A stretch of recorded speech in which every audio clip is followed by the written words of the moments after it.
नमस्कार हिंदुस्तान, सभी मेरे भाइयों को राम राम, दिल से सलाम मेरे और मेरे भाई की तरफ से। आज वीडियो का पार्ट 2। लास्ट वीडियो के बाद हमने 3-4 वीडियो शूट की है, पर पार्ट 2 डालना था इसलिए वो सभी पेंडिंग कर दी। पार्ट 2 किस पे होने जा रहा है? लास्ट वीडियो थी 1763 पे। C63 किन किन गाड़ियों में आता है उसका पार्ट 1 में हमने डिटेल एलैबोरेट की थी आपके आगे। अभी आ रहा है पार्ट 2।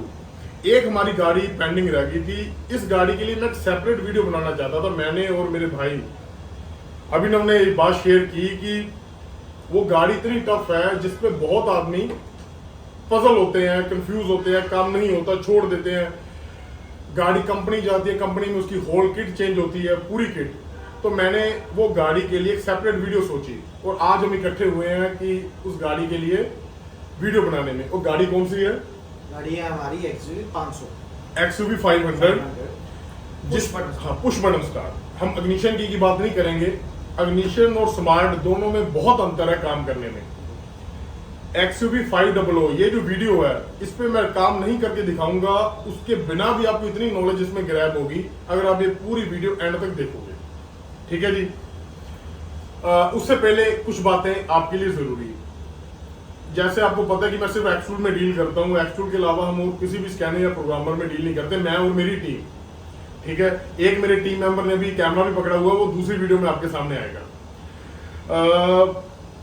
सबसे जो मेन पॉइंट की बात आपसे मैंने शेयर करनी थी काम के अलावा भी, कि बहुत से ऐसे कस्टमर हैं जो यूट्यूब के माध्यम से अपने से जुड़े हुए हैं, जिनके पास हमारा व्हाट्सएप नंबर नहीं है, कोडिंग नंबर नहीं है।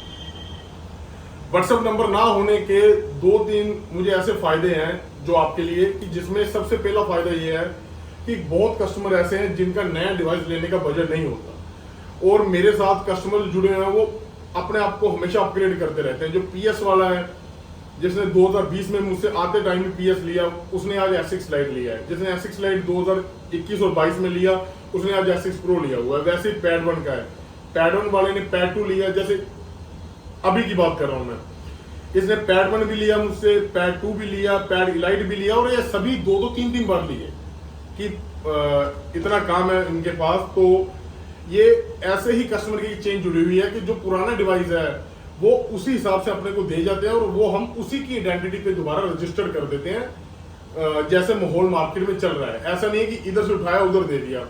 प्रॉपर एक कॉन्स्टिट्यूशन चैनल चलता है। कोई भी भाई पुराना डिवाइस लेना चाहे तो अगर आपको पुराने डिवाइस की इंक्वायरी नहीं पता लगती यूट्यूब से, क्योंकि मैं यूट्यूब पे कभी नहीं डालता, वो मेरा नीचे लिखा हुआ व्हाट्सएप नंबर शेयर कर ले, मेरी टीम का शेयर कर ले, मैं सभी का नंबर डाल रहा हूँ। उस पर लगे हुए स्टेटस से आपको पता लगेगा कि कौन सा डिवाइस हमारे पास अवेलेबल है, कौन सा स्टॉक ओल्ड का अवेलेबल है। नए का तो सारा रहता है, PS70, S6 EB, S6 elite, S6 pro, pad 1, pad elite, KC 500, जितने भी डिवाइस है सभी नए में स्टॉक में है। पर पुराने का जो स्टॉक है वो आता है उसी समय निकल जाता है, जिसकी जरूरत होती है उसी के हिसाब से। ठीक है जी। ये इसके बाद हम कर रहे हैं काम की बात स्टार्ट। XUV 500 में जो सबसे टफेस्ट CCM आता है वो है C63 का, 1763 का। इसके अंदर एक लाइव किस्सा है, पहले वो लाइव किस्सा आपको अभी सुनाएगा, उसके बाद मैं इसकी कुछ और डिटेल दूंगा। सुना। प्रॉब्लम आई थी कि कस्टमर के पास उसकी ओरिजिनल की, वो भी दोनों ओरिजिनल की थी उनके पास, पर गाड़ी स्टार्ट नहीं हो रही थी। गाड़ी बंद कैसे हुई थी? बंद मतलब जब उन्होंने रात को गाड़ी बंद की, सुबह स्टार्ट करने लगे तो वो स्टार्ट ही नहीं हुई थी। शायद बैटरी डाउन थी। उन्होंने बैटरी भी दूसरी लगाई, चेक की, सब कुछ किया। हमने एक्स टूल भी लगाया और दूसरे ओरिजिनल टूल भी लगा के मतलब आपने एक्स टूल के अलावा जो गरुड़ा आयुष्मान आता वो भी यूज किया जी, और आफ्टर मार्केट भी डिवाइस यूज किए जी। सभी टूल यूज कर लिए, पर उसमें एक कोड हमेशा हर बार कोडिंग सक्सेस बताता है, पर हर बार कोड रहता है 1832, वो कोड नहीं जाता, जिस वजह से हमारी गाड़ी स्टार्ट नहीं होती। या eSIM ऑथेंटिकेटिंग का, अगर आपका ईमो सिंक होने के बाद ये कोड रह रहा है तो उसकी काफी वजह होती है। उसमें से एक वजह आपको अभी बताएगा। ज्यादातर प्रॉब्लम आती है कि चाबी प्रोग्राम ही नहीं होती हमारी, वो सक्सेस बता देती है। वो ओरिजिनल टूल भी जो होते हैं वो भी यही हमेशा बताते हैं कि वो सक्सेस हो गया, पर गाड़ी स्टार्ट हमारी नहीं होती क्योंकि वो कोड नहीं जाता। ये मेरा खुद पर्सनली व्यू है कि मुझे 2 से 3 दिन लगे इस काम में, जो हम मतलब इस प्रॉब्लम को फेस कर रहे हैं।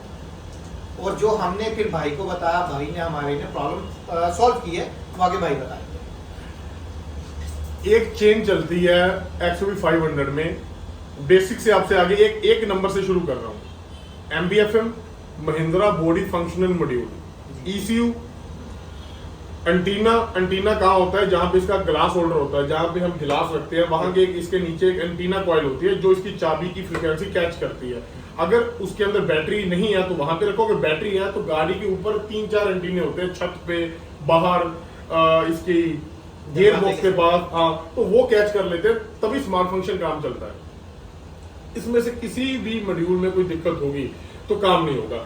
और एक इसमें एक ऐसा मॉड्यूल आता है जिसको हर बार आदमी नजरअंदाज कर जाते हैं, वो है फ्यूज बॉक्स। अगर उसके अंदर के फ्यूज बॉक्स, अगर उसके अंदर कोई फॉल्ट हो गया, आप जो मर्जी कर लो, जिस मर्जी जगह पे आप कोडिंग कर लो, किट इधर की लगा के उधर डाल दो, उस गाड़ी पे किट स्टार्ट होगी, इधर फिर वही चीज होगी। अगर दूसरी गाड़ी पे MBFM ECU की रजिस्टर करके अब दोबारा इस गाड़ी में लगाओगे, लोग करते हैं गाड़ी की वायरिंग खोल देते हैं, डैशबोर्ड खोल दिया, पर बहुत इंपॉर्टेंट पार्ट है फ्यूज बॉक्स। अगर किसी ने भी ये काम दोबारा किया है, नीचे कमेंट्स में जरूर बताएं। वाटर डैमेज, वाटर फ्लड गाड़ियों में ये प्रॉब्लम इतनी ज्यादा है, जैसे इको स्पोर्ट में काम करते हुए सबसे पहले स्मार्ट की का BCM रेंज में आ जाता है। ये BCM है इको स्पोर्ट का। जब भी सीट के नीचे ये उसकी रेंज में आ जाता है, पानी की रेंज में, तो ये सबसे पहले खराब होता है। ये खराब हुआ तो गाड़ी बंद। वैसे ही MBFM और ये जो पार्ट्स होते हैं फ्यूज बॉक्स, ये वैसी जगह पे लगे होते हैं, अगर आपके एक्सीलरेटर पैडल के ऊपर थोड़ा सा पानी गया तो ये वाटर की रेजिस्टेंस रेंज में आ जाएंगे। और उस गाड़ी को करने में लगभग अभी को 1.5 से 2 दिन लगे, पर इतनी नॉलेज उसमें ग्रैब हुई और हकीकत से उसमें कोडिंग करनी ही नहीं पड़ी। जब वो प्रॉब्लम सॉल्व हुई, गाड़ी स्टार्ट। बिल्कुल सही। अभी ये बात तो हमारा लाइव किस्सा था। इसके बाद कभी भी आपकी ओरिजिनल की के ऊपर, ओरिजिनल स्मार्ट के ऊपर आपकी लाइट ब्लिंक होने लग गई, ठीक है जी, तो डायरेक्ट कोडिंग नहीं करनी, कभी आपने इमोसिंग या कोडिंग नहीं करनी। गाड़ी की थोड़ी सी आपने कस्टमर से उसकी ब्रीफली रिपोर्ट लेनी है कि लास्ट टाइम गाड़ी कहां थी, कैसे सिचुएशन में खड़ी है, बारिश में तो नहीं थी, पानी में तो नहीं थी, वाटर डैम में नहीं है। नहीं, वाटर डैम में तो बहुत बड़ी बात होगी। जैसे नॉर्मल गाड़ियों में क्या होता है, रात को खड़ेगी, सुबह बंद, आज स्टार्ट होते गाड़ी आई, सुबह बंद। तो इनमें से सबसे पहले आपने फ्यूज बॉक्स फ्यूज चेक करने हैं, रिले चेक करनी है। कोडिंग का पार्ट बहुत लेट शुरू होता है। MBFM जो इसके हैक्स को होल्ड करते हैं ना, चाबी के हैक्स को होल्ड करते हैं, वो इतनी जल्दी रेज नहीं होते। मारुति महिंद्रा के अंदर मैं मानता हूं कि बहुत जल्दी इमोबलाइज आ जाती है गाड़ी, ठीक है, पर इतनी जल्दी भी नहीं आती कि हम हर बार इमोसिंग कर देते हैं। पर इमोसिंग करने के सबसे ज्यादा नुकसान उन लोगों को होते हैं जब भी आप काम करोगे, अगर गाड़ी में कोई और दिक्कत हुई, एक बार गाड़ी की चाबी रेज होगी, तब तक नहीं चलेगी, तब तक ये प्रॉब्लम सॉल्व नहीं होगी। हमारे साथ लाइव हुआ था, हमने भी जाते ही पहले चाबी प्रोग्राम की थी, 1832 कोड आ रहा था। वो तो हमें मतलब इतनी देर बाद काम करने के बाद पता लगा कि इस चाबी की वजह से बाद में दिक्कत है। गाड़ी में पहले कोई दिक्कत थी अलग से, बिल्कुल, उसको कोडिंग की जरूरत हमें थी नहीं। हकीकत में अगर आप ब्रीफली काम करोगे ना, तो कोडिंग का इशू 10% रहता है, 90% कोई और मिस्टेक्स रहती हैं।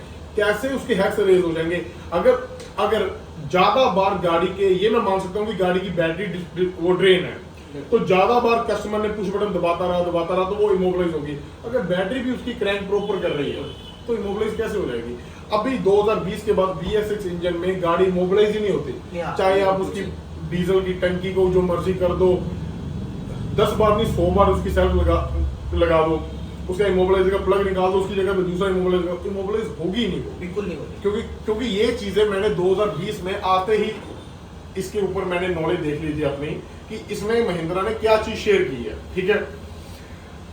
वीडियो के माध्यम से XUV 500 के बारे में ये जितनी नॉलेज दी है, इसके बाद का अपना स्टेप आया नेक्स्ट 17C55 और 17C63 दो ही सेम आते हैं। 55 का काम बहुत इजी होता है हर टूल से। मैं अपना पर्सनली एक्चुअल की बात करूंगा कि वही हम होल्ड करते हैं मार्केट में, उसका भी काम करते हैं, उसको ही बताते हैं। X2 में 55 का काम बहुत जल्दी, बहुत इजीली होता है। जहां पे 17C63 की बात आती है, लोग बोलते काम नहीं हुआ। 3-4 चीजों के ऊपर ध्यान दे देना। अगर आपने की प्रोग्रामिंग की बस करनी है, स्लॉट के अंदर चाबी आपकी ऐसे खड़ी होनी चाहिए और पकड़ लेना हाथ से, पहली चीज ये। स्लॉट के ऊपर कोई भी कचरा वगैरह हो उसको साफ कर लेना, नीचे की बात कर रहा हूं जहां पे वो रैपर उठाते हैं। 2, तीसरी चीज आपकी स्मार्ट की। अभी जो आफ्टर मार्केट डिवाइस जनरेट करते हैं स्मार्ट की, वहां पे भी दिक्कत नहीं आ रही। पहले क्या था कि स्मार्ट की मार्केट में अच्छी क्वालिटी की नहीं थी, तो लोग क्या करते थे, उसी को रिवर्स करते रहते थे, तो पुरानी चढ़ जाती थी कस्टमर की, नई नहीं चढ़ती थी। तीसरी चीज ये।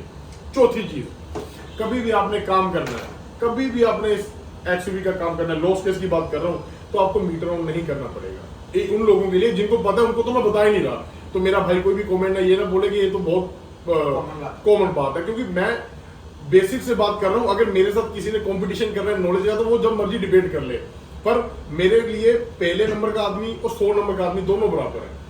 अगर आपने कभी भी एक्सयूवी का काम करना है, तो मशीन अपनी तरफ से उसका इग्निशन ऑन करती है। ये सबसे आप ये बात नजर रखना, कभी भी आप काम करोगे इग्निशन उसका ऑटोमेटिकली ऑन होगा। कभी भी वाटर डैमेज गाड़ी हो, फ्यूज बॉक्स, एंटीना, एमबीएफएम और ईसीयू इसका बाहर रहता है। ईसीयू इतना जल्दी इसका पकड़ में नहीं आता, क्योंकि ईसीयू सील्ड होता है। फ्यूज बॉक्स और एमबीएफएम सबसे जल्दी इसकी रेंज में आते हैं। ठीक है जी।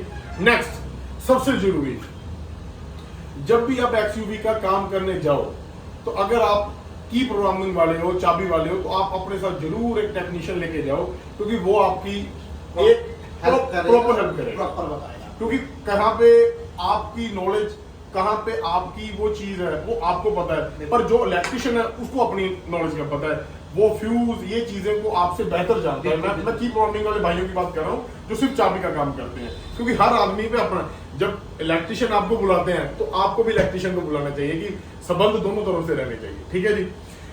अगेन मैं रिपीट कर रहा हूँ, जिन भी भाइयों के पास पुराने डिवाइस का बजट होता है, वो मेरा नंबर जरूर सेव कर ले, क्योंकि सामान आता है, लोग पुराना देते हैं, नया ले जाते हैं।